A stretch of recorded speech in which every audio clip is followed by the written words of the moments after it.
Hey guys, so here we have an Indesit washer dryer, and the problem is that the dryer is taking too long to dry the clothes. So more often than not, it's usually if the heating element is working, which it is in this case because it is heat, so it's more likely to be an airflow problem. If you haven't got the air flowing through the whole circuit, then the clothes are not going to dry very efficiently. So what we're going to do, I've got the lid off here already. If you don't know how to take the lid off, it's just two screws at the back here, one there and one that was there, and then the lid will slide back and pop it off. So what we're going to look at is the fan for the heating side of it is located in here. The element itself will be along here. So the air circulates through the fan, passes over the heating element, which obviously heats it up, and then it goes down into the drum. Now the hot air then comes back outside here. Water is sprayed down across it. As the air flows up, the water goes down, and that knocks the steam off it, flashes it, which leaves cold air coming back up and back around the fan again. So what I'm suspecting here is maybe a build-up of fluff inside here somewhere and restricting the airflow. So that's what we're going to look at.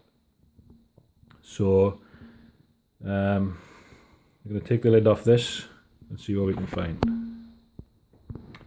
So to do that, we're going to disconnect all the cables first. Again, please double check you've turned the power off to the machine before you do that. And it's also useful if you want to take a photo so you can remember where the cables go when it comes to putting them back on. And then once we've disconnected them, we're going to undo these screws here all along the cover. They're a Torx screw, so you will need a Torx set. If you haven't got one, you can get one from your local DIY store. Pretty easy to find. Okay, so that's all the cables removed. Sensor removed here, thermostat, and them cables there. Now I've removed these, as I said, but it's such a good seal on this lid that it can't get it off, and it can't get the screwdriver in to pry it apart. So what we're going to have to do is we're going to have to take the whole unit out, so which just means taking these larger screws out as well. And there's a cable tie here which is securing the drum rubber to the end of this housing, so we have to cut that off and put a new one on when we put it back together. Right, so I've undone them and I've lifted the housing up slightly. Haven't cut the cable tie yet because it looks, now that I've been able to angle the, if you can see that, angle the housing up, now I'm able to get a screwdriver in here and sort of pry it apart. You can see it there, so that should be enough without disconnecting it from the drum rubber here. Okay, so I still haven't cut that cable tie, but I've prized it apart enough to see in there, and as you can see, it's actually quite clear in there. So I'm not going to go any further. There's a little bit of fluff there on the centre, but that's not going to stop any airflow. So next place to look is the chamber where the air comes up through, and down here, if I get my torch and show you,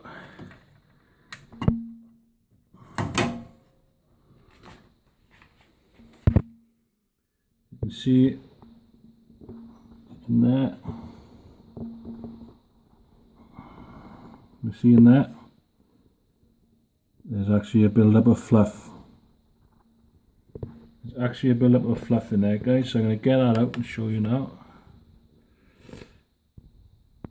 Right, so I stuck my fingers down in here, in the past here, and this is what I've pulled out. So as you can see, there's quite a lot of fluff there, and when it's sitting in a chamber that's only that wide, it's going to block it. So, my torch gone. Yeah, anyway, that's where you want to be looking, guys, for the fluff. If there's nothing in the fan, it's certainly blocked there. So we're just going to remove all that now. Stick your fingers in, or a screwdriver or something, see if we can get any more out. See what we can find. Okay, so I've pulled it out as far as I can reach there. What I'm also going to do is I'm going to take this hose off here and see if I can see down the hole then, because this chamber goes down to the back of the drum there. And it all looks a bit grey to me, as if there's fluff in there. So take this hose off and see what we can see. Okay, so that hose is off, and to be honest, it doesn't reveal much, guys. So what I'm going to do next is try and take the whole unit out. So take the back panel off on the back there with these screws. Okay guys, so the back panel is off. You can see where the bottom goes into the back of the drum there, but it's going to be tricky to get off, because if you can see the bottom of a screw there, you have to unscrew that because it's holding a clip on. I'll show you how to access it now. So back around the other side, if we push the drum over the opposite way and wedge it in place like I have, and you look down here,